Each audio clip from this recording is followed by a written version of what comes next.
As a new representative last term, I'll never forget the scene when we were all told that there was a free gift for legislators in the Speaker's library. I, like all of my colleagues, went and picked up a little box, and it was pretty neat.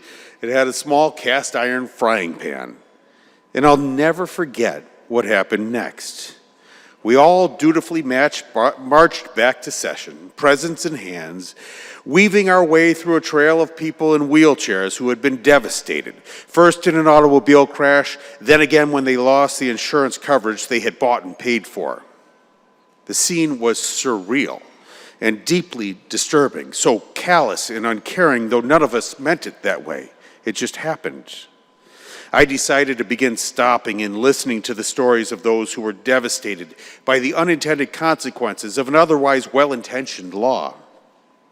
I met so many people around the state and decided that it was simply inhumane to allow David and his mother, for instance, to continue to suffer, to allow Chris and her daughter Brittany from my own district to have their entire lives put in jeopardy because they didn't get the care they were promised, to watch 5-year-old Annabelle, who many of us know, paralyzed from the neck down, sit there and smile.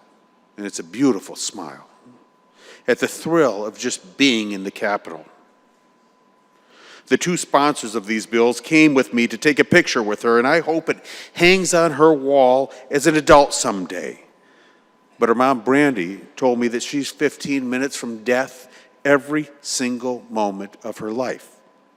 If her ventilator fails, she has 15 minutes to live.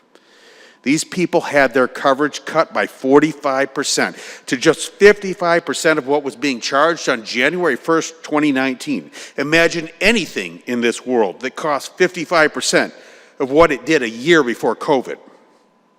The Michigan Supreme Court just ruled it was absolutely wrong that such cuts were applied retroactively.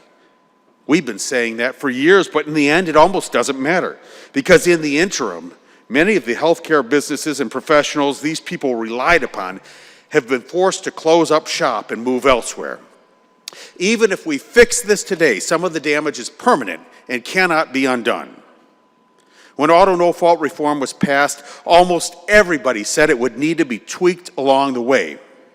We tried to change it last term, but we were told that we needed to give it more time to see how the reforms would work. And now I'm not going to end another year or another session looking into the eyes of those lives who continue to be turned upside down with yet another excuse, yet another term gone by with no relief. In Scripture, Jesus says that whatever you do for the least of these brothers and sisters of mine, you do for me. If we can't come together to help these people, truly among the most desperate in our society, I'm not sure anything else we do really matters. We have it in our power to fix this for so many Michigan families. Let's not walk by them again in the hallways of the Capitol.